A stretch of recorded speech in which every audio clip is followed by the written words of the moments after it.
ये क्वेश्चन दिया गया द्विघात बहुपद का है।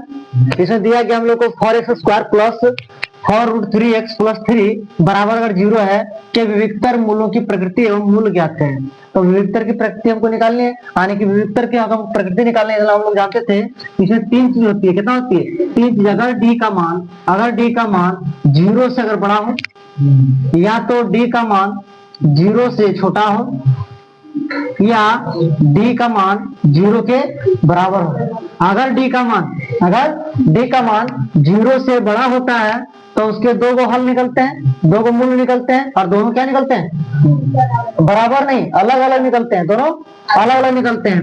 लेकिन अगर डी का मान 0 से छोटा हो जाता है, डी का मान 0 से छोटा होता है, डी का 0 का मतलब क्या? जिधर मुंह खोला है उधर बड़ा होना चाहिए, यानी 0 बड़ा हो जाएगा, डी क्या हो जाएगा?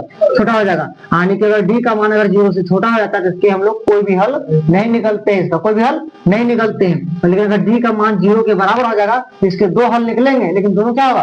बराबर। यानी इसको हमको पढ़ना है, इसको आग रह जाएगा ये ऐसे कि हमको 0 से जब छोटा होगा कोई भी मान उसका नहीं निकलेगा, 0 छोटा नहीं निकलेगा, अब करने वाला आदमी होगा इसको महत्व नहीं रह जाएगा। लेकिन दो चीज का मान हमको याद रखना है, एक का मान 0 से बड़ा रहेगा डी, उसको बोलेंगे 2 निकलेगा, दोनों अलग अलग निकलेगा। लेकिन अगर डी के बराबर 0 हो जाएगा, दोनों क्या हो जाएगा? बराबर, यानी कि बराबर हल निकलेगा। ठीक है, हम लोग देखते हैं इसमें, हम लोग जानते हैं यहाँ दिया हुआ हम लोग को समीकरण दिया हुआ है। समीकरण में हम लोग को दिया गया 4x² प्लस 4√3x प्लस 3 बराबर 0। लेकिन हम लोग का द्विघात समीकरण का व्यापक सूत्र क्या होता था? वो हम लोग का व्यापक सूत्र होता था ये x² plus bx plus c बराबर 0। यानी कि जो x² के गुणांक में उसको हम लोग ये कहेंगे, क्या कहेंगे? ये कहेंगे। यानी कि हम लोग को ये बराबर क्या निकल गया? 4। और जो x के गुणांक में, x² के गुणांक में जो था उसको हम a बोले, लेकिन x के गुणांक में जो है उसको क्या कहेंगे? b। तो x के गुणांक में क्या है? x के गुणांक में क्या है? x के गुणांक में है 4√3, और c के गुणांक में क्या है? c के गुणांक में कुछ नहीं, c को c रहेगा, यानी कि c के जगह पर क्या रहेगा? c के जगह पर जो रहेगा उसको बोलेंगे c। आप इसको बैठा सकते हैं, हम लोग बैठाते हैं। हम लोग एक सूत्र आता है, इसमें फॉर्मूला आता है, सब लोग इसका मूल ज्ञात करने के लिए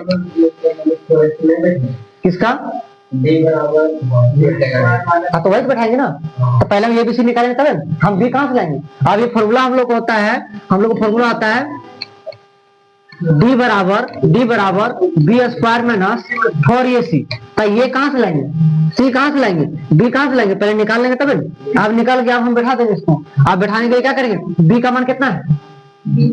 b का मान होगा हम लोग का 4√3 का होल स्क्वायर माइनस 4 गुने a का मान कितना है? और बी सी का मान 3। अब 4 का कितना होगा? 4 चक 16, 4 चक 16, क्या होगा? 16 गुने √3 को √3 से गुना करेंगे, सिर्फ 3 होगा। 3 माइनस 4 चक 16, 16 तिया 48, 16 तिया 32। अरे क्या बोलती? 16 तिया कितना हो जाएगा? 48 माइनस 48। इसका मतलब क्या हो गया? इसका मान क्या निकल गया? इसका मान निकल गया 0। इसका मतलब हम लोग यहाँ दिख रहा है, यानी कि जब डी का मान 0 के बराबर हो उसके दो हल होंगे, दोनों क्या होंगे? बराबर होंगे। तो हम लोग क्या करते हैं इसको,